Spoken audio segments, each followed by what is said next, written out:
Okay. Yeah. All right. Welcome to this Dockside Chat between Antha Williams of the Bloomberg Philanthropies and Peter Menocal from the WHOI Oceanographic Institution. I just want to give you an idea about how this program is being structured. This is not like the usual panels that you have seen. Many of them, you cannot, is your microphone working? I don't, you have to have the headphones. Okay. You have the headphones to hear me, but since I'm close enough, you could hear it. Okay. All right, let me repeat again. This is the first time we're having this Dockside Chat. So it's a different format from the usual panels and Q&A. So this is a conversation, a colloquy between the two speakers here in the auditorium. In the nature of introduction, I'll be very brief. First, my name is Kilapriti Ramakrishna. I work at the WHOI Oceanographic Institution, Director of the Marine Policy Center. And Antha Williams is head of the environment program at Bloomberg Philanthropies, and the Bloomberg Philanthropies, under her leadership, has made a huge investment in supporting a range of activities, and a big thing in that is ocean. You know, of course, there are lots of other things that I can say about her, but in the interest of time, I would not. Peter Menocal is, of course, is my boss, so I have to be very respectful to him right now. And he's the president of the WHOI Oceanographic Institution, a professor from Columbia University, and joined WHOI in that position in 2020. Yes. Over to you, Peter, and thank you.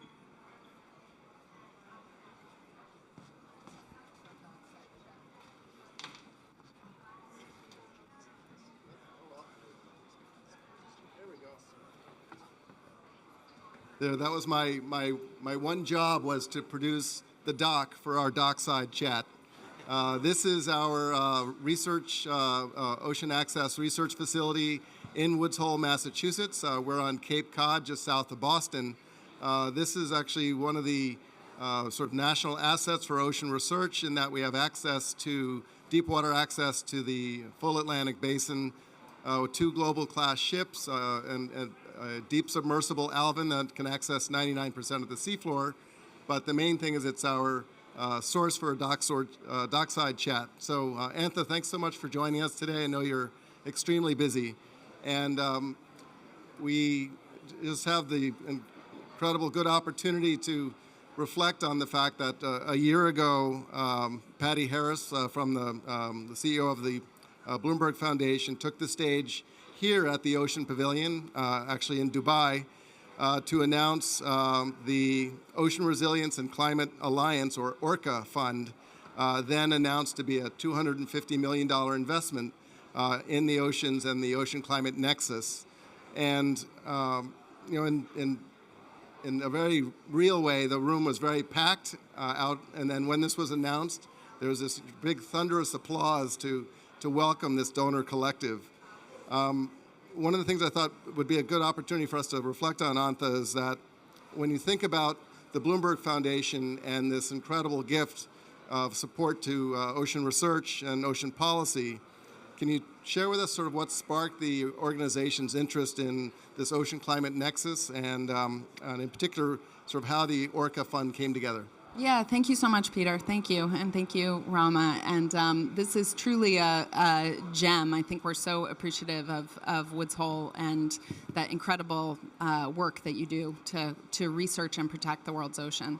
At Bloomberg Philanthropies, we're the philanthropic organization of Mike Bloomberg. He serves as a UN Special Envoy for Climate Ambition and Solutions. And about a decade ago, as we got deeper and deeper into the climate fight, we, of course, like all of you, saw an early and very important casualty is the world's ocean. And so not just because we have a lot of personal passion for these issues. Our CEO, Patty Harris, is a diver. I'm a diver. I thought I would be a marine researcher until I found environmental campaigns and philanthropy. But we have a lot of personal passion for these issues. But I think in addition, Mike, through his work on climate, really saw the threat to the global ecosystem in terms of the ocean, and also the livelihood impacts of that. I mean, it's the stats that I think all of us here know well, that every other breath we take is provided by the world's ocean. There's 3 billion people who rely on fish for food or a primary source of protein, or their livelihoods. And so when we looked broadly at oceans and the threats, we saw, of course, climate change as the leading threat, and that's an area where we do a lot of work, trying to get off of coal and gas power, move to clean energy instead, trying to tackle it from a city's point of view. And that is well and good. And we saw these other threats in terms of overfishing and coastal pollution in particular, and felt like that was something where we ought to do something too, and take some of the lessons that we've learned from working with local leaders, working on policy and advocacy, and turn those to those problems. I think in the 10 years that we've been involved in ocean and then getting deeper into the climate fight, we've seen a lot of places where there is synergy and just needed gap filling between those two areas of work. And again, I think the people here are probably familiar with the stats, but of all global philanthropy, only about 2% goes into climate change, only about 1% goes into ocean conservation. So there's just a clear unmet need in terms of philanthropy work. And I think at Bloomberg, we also just realized the power of partnerships, and that the role of philanthropy is not, we're never going to have enough money, even if you're Mike Bloomberg and you're phenomenally good at both making money and giving it away. There's never going to be enough money to solve this problem with philanthropy alone. We really need to prove what solutions can work at the local level, make an enduring case for the livelihood and local benefits of that work, and then look to governments and private sector to take it over and scale it up. And so that's really what we've tried to do in bringing our oceans and climate work together. I think we have been lucky to be at this moment where there's a number of other philanthropic partners who are really interested in that kind of work as well. And so when our CEO, Patty Harris, announced this fund, it was really the result of many months of collaboration with other philanthropies from around the world to just recognize that our work, when brought together, is going to be more than the sum of its parts. And so from there, I think in a relatively short amount of time, we've been able to get some good things done, but there's a lot more to do. Oh, thank you. So Antha, one of the good things that you've done is, in fact, help us to launch the Ocean Pavilion. This is our third COP hosting the Ocean Pavilion. And the larger idea behind this was, again, focusing on partnerships. In this case, it was a partnership between the Woods Hole Oceanographic and the Scripps Institution of Oceanography, but really in collaboration with about a dozen partners around the world to provide a home, a pavilion, just like there are pavilions for nations. There's a pavilion now for 71% of the Earth, now the Ocean Pavilion. And the Bloomberg Foundation was a foundational supporter of that. One of the things that is really, I think, has grown from this is this notion that all of these challenges are bigger than any one institution. And so we're seeing partnerships not only between, in this case, the two largest oceanographics in America, but really the larger oceanographics around the world to come together to align ourselves around these challenges of both climate adaptation and climate mitigation steps. One of the things I found most intriguing about Orca was the coming together of these other family offices. And of course, Bloomberg is the 800-pound gorilla in the scene, but you brought on some really amazing partners. And maybe if you could share a little bit sort of how that discussion was that brought in these other really significant partners for Orca as well. Yeah, just to take a moment and name some of the other investors. They include the Ballmer Group, Builders Vision, the David and Lucille Packard Foundation, the Gordon and Betty Moore Foundation, the Grantham Environmental Trust, Oak Foundation, Ocean Kind, Paul M. Engel Family Foundation, Rivian Foundation, Rockefeller Brothers Fund. And I think for all of those philanthropic partners, one of the real keys was that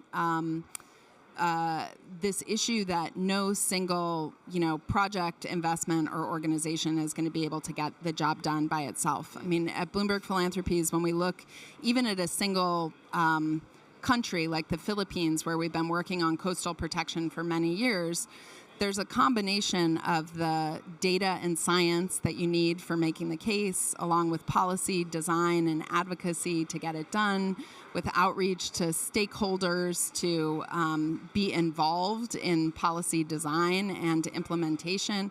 And that's just, a few of the key elements in just one country around the world. And so again, when we started our ocean program, we really came in focused on the issue of fisheries and livelihoods, with the idea that we're already doing a lot on climate change. We'll take on this overfishing issue and we'll kind of get there.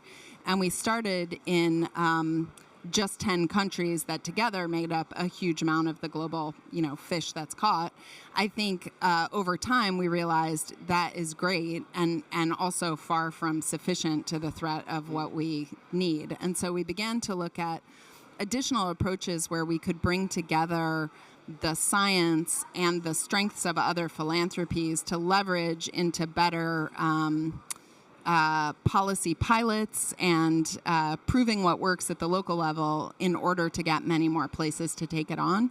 And I think when we started to work with these other philanthropies, they saw those advantages too. So Gordon and Betty Moore Foundation, as many of you may know, deeply involved in the scientific case-making and data kind of work. They appreciate that an organization like Bloomberg is going to be more about working with local leaders and doing policy advocacy. And so we could sort of graft together some of our relative strengths to meet a broader unmet need, and that, I think, brought a lot of enthusiasm.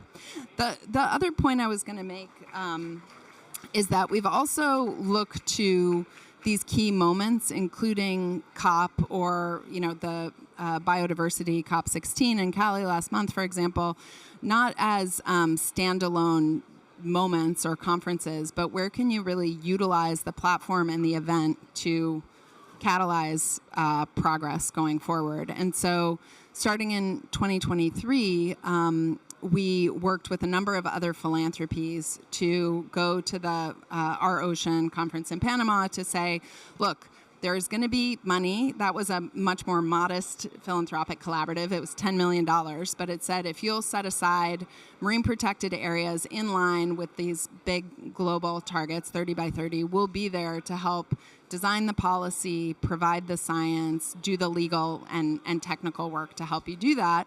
And we saw a whole bunch of countries raise their hands and say, that's great. There's all sorts of reasons we want to do this, but with added capacity, we'll take it on faster. And so I think as philanthropies, we work to kind of learn from that and utilize these moments to do more of that. Right. It's just an incredibly important work, too, for instance, with the biodiversity beyond national jurisdiction, BBNJ, and also with the 30/30 by initiative. So much of what's required is this kind of catalyzing effect to get people to do the right thing, and that's one of the things you've been able to do is to provide this activation energy that allows institutions to be kind of larger than their individual selves, to sort of have this multiplication effect. And I was telling Antha as we were having this discussion earlier that one of the things we've been tracking at the Woods Hole Oceanographic has been the catalytic effect of this donor collective support of high risk, high impact science, the kind of thing that is hard to fund through national funding agencies because it's just too sort of ahead of the curve. And what we've found after tracking this for 4 years is that the return on investment, so it's not the way for you corporate folks who are out there, it's not a profit, but it's your ability to leverage that funding into bringing additional funding back in, our return on investment is about 9 to 1. That is, for every million that we invest in really smart women and men working on really hard problems on the ocean climate nexus, over 24 months, that return is about 9 to 1. And so the sort of catalyzing effect of the kind of support that you're bringing to the table is it's not stagnant, I'll tell you that. That's a very good stat. And I think for all of us, just the recognition that, again, you're underscoring it, but philanthropy alone, super important catalytic and nimble kind of funding agent, but not sufficient to the scale of the problem. So you really need to be thinking about, again, back to the Philippines example, that agenda of coastal protection isn't really even primarily about, the environment or oceans. That's local livelihoods and income, and how do you provide for people in a way that's growing populations and GDP and healthy people alongside a healthy ocean that can feed a lot of people and provide a lot of other ecosystem benefits, in addition to being critical to protect in its own right.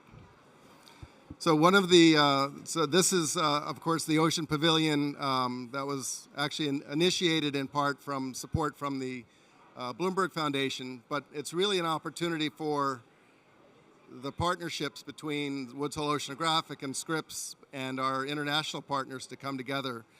But I wanted to return back to something that you mentioned, Antha, which is our ability to come in and actually lead or engage and start programs, not only in the sort of larger issue of, let's say, marine carbon dioxide removal or ecosystem protection or understanding how the ocean takes up and cycles carbon, but also how we can go after some of these other areas of conservation, these other areas that are underfunded, as you mentioned sort of in your gap analysis or your gap example.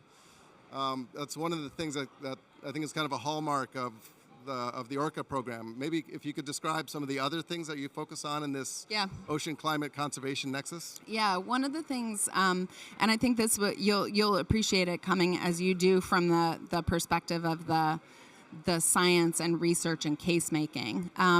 As we got deeper into the ocean work around combating the problem of overfishing, it became clear that there was this really big gap around protection of coral reefs just as one key ecosystem. We were at that point in a mass bleaching event. Unfortunately, those have become a lot more common even since we started that work. But we realized that there was a real opportunity to bring together the world's great ocean researchers with climate scientists to say, okay, what are the reefs that are proving most resilient to the warming that's already happening in the system? And through that, created a kind of portfolio that we called 50 Reefs. It put a spotlight on just 50 reefs around the world that, again, proved most resilient to the warming that's already happening in the system, with the idea that it would be a real tragedy to lose reefs that could survive warming if we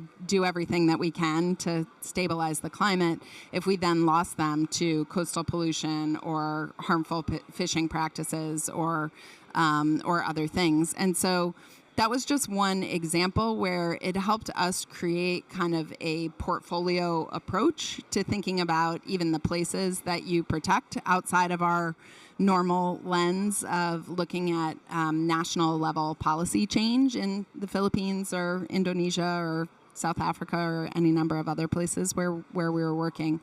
And so I think that was one important example where we kind of let the data and science guide us, but then brought a sort of complex set of solutions to what's required. That looks very different in some of the reefs in the Pacific, where it's more about working with local governments on the coastal infrastructure for waste treatment, for example, that's needed, working with multilateral development funders to invest in those kind of projects.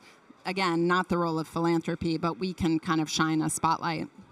I think one thing that the Orca Funder Collaborative is working to do now is scan the horizon and identify some of those next generation of unmet needs. And I think, as you know, I'd be interested in your view from Woods Hole on this, but the high seas really was a place that was under attended to, and despite being 2/3 of the world's ocean, just really lacked, governance, political will, attention to be able to protect it. So it was a really significant piece of progress that we got to the High Seas Treaty, that there's now 14 or 15 countries that have ratified that we're on the sort of march to get the rest of that done.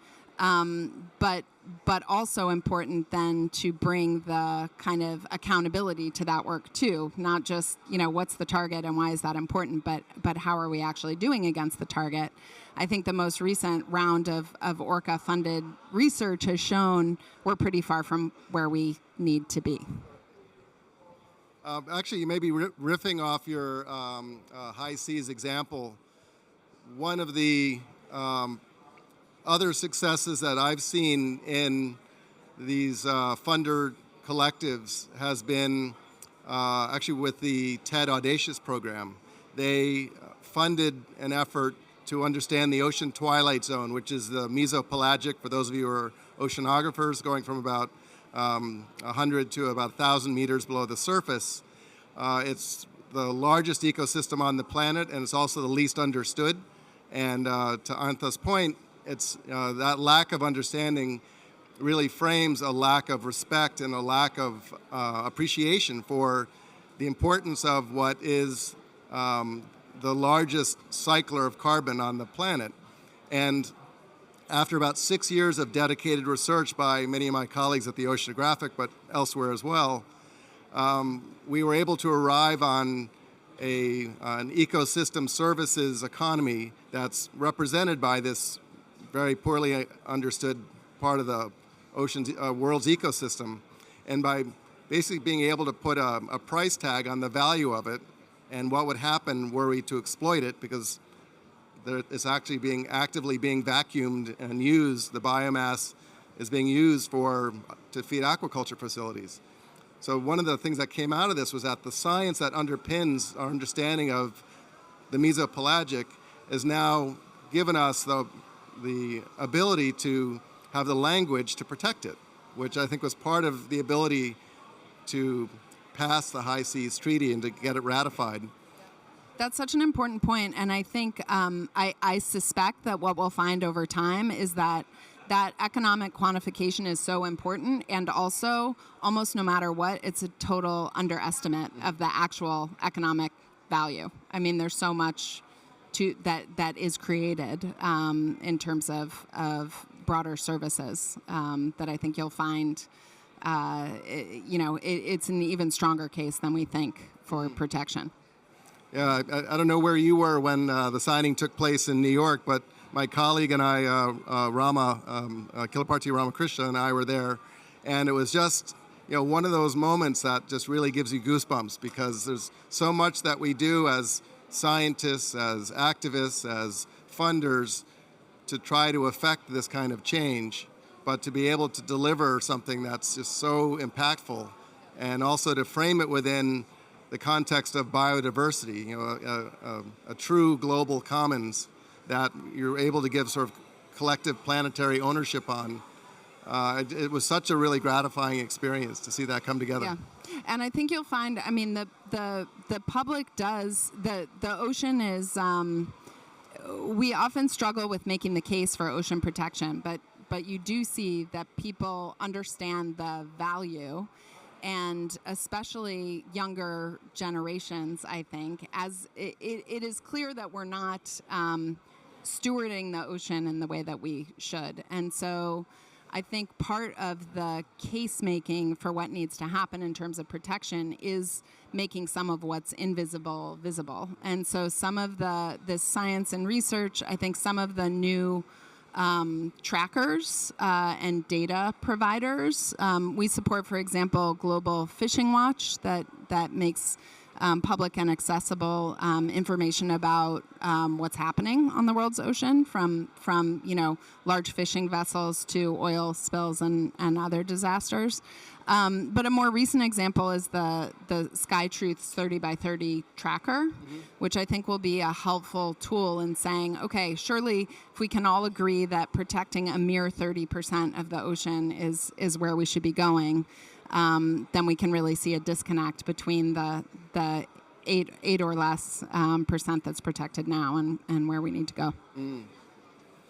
Yeah, one of the really sobering things about this ocean climate nexus, this really understanding the ocean's role in both regulating climate and potentially mitigating future climate change, is we're basically flying blind in the ocean. It's such a large part of the planet.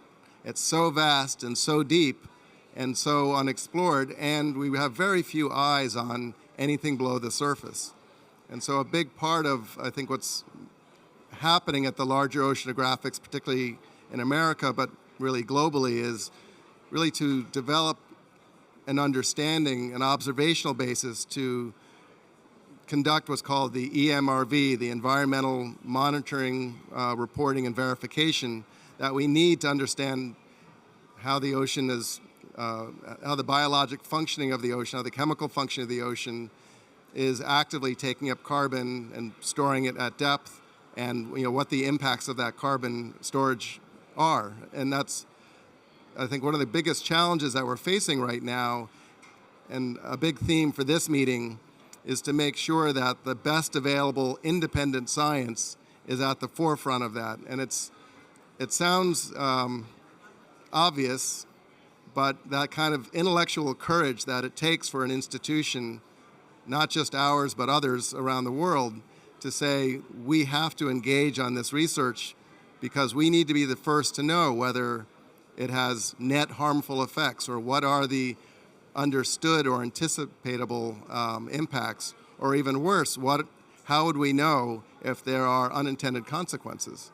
And that kind of having eyes on the ocean, we do indeed know a lot more about the dark side of the moon than we do about anything in our ocean. And so I think it's a real opportunity, a challenge to us to rise up to that moment. And it's almost like another space shot. It really is, how can we mobilize ourselves and the talents that we have around the world to really bring new understanding to what is this kind of last frontier on the planet. That's very well said. I agree. Couldn't agree more. So when we're thinking about looking beyond where we are today and our vision in the scientific community, our vision on the policy side, I wanted to invite you, Antha, to comment on, as we have these COP events, right now I'm like flying high with enthusiasm because I'm surrounded by my people. And I'll go back into the world and try to project that enthusiasm. But as many of you may have read, it looks like this is going to be the warmest year ever recorded, 2024. Looks like it will almost certainly cross 1.5 degrees warming relative to the pre-industrial baseline. And the need for action really couldn't be more evident.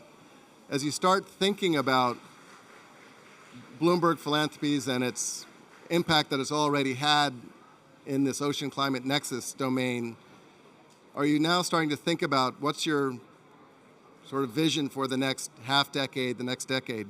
For sure. I think we feel a lot of responsibility because we have a living donor, Mike Bloomberg, who's very committed to doing all he can in his lifetime to make a big difference on these issues. Mike was the 3-term mayor of New York City, and one of his proudest accomplishments is that at the end of his 12 years in City Hall, people in New York lived on average 3 years longer than they did when he took office. And that's the kind of rigor that he brings to our work and the kind of pressure, frankly, that he puts on us, which is like, how is this delivering for people? And so as we sit at the climate COP, as ocean, I think, has a higher profile than it ever has before. One of the things that is top of mind for us is how do we not let the solutions that we need on climate change be pitted against the protections that we know we need for the world's ocean. We have some really, wonderful alliances and smart people and committed governments moving in the right direction. We also have some really entrenched industrial interests against us. And so I think one thing, and it's important to the science, it's important to the stakeholder work, the community benefits work, and to all of our campaigns is bringing those objectives closer together and not letting them be used as tools against progress in either area. So I'll leave you with that. But I couldn't be more appreciative of all of the work that you do. I think it's really exemplary and will just be more and more important. So thank you for convening us. Thank you, Antha. And I know you're extremely busy, so thank you for taking time out of your tour to be with us. Thanks so much. Appreciate it. To join thanking both of them for this wonderful chat. And Antha is here only for 2 days, but then she thought it's important that she come here and then engage with us in this conversation. And thank you very much, Antha, for doing this for us. And this is really a vibrant pavilion. There are many of our partners, and I just want to briefly introduce them to you very quickly. We have Vladimir Ryabinin. He's the Executive Secretary of IOC until recently. He served there for 9 years. And then we have Amar. He's the President of the National Maritime Hazard Center from Egypt. And we have Masa at the back. He's with the Ocean Policy Research Institute in Japan. And we have Rob Munro from the Scripps Institution, and lots of other partners here. But I just wanted you to just know that this is something that is really bringing the world's ocean community together, and the philanthropic community, and governments. So they, in the next few days from now on, we will have the Marrakesh Partnership coming here, the governments, civil society, and others meeting here between 8 to 9 in the morning. And so really trying to get the ocean issues onto the agenda of the intergovernmental negotiations, not just in climate, but in biodiversity. We were in Cali, and your colleagues were there in good number. And we're also trying to do that with G20 Summit. So we have now the O20 communique that is launched today. So these are all developments, and I want to thank on behalf of not just WHOI, but on all our partners for the leadership that the Bloomberg Philanthropies have done, and under your leadership in the Environment Group. So please join me in thanking both Peter and Antha Williams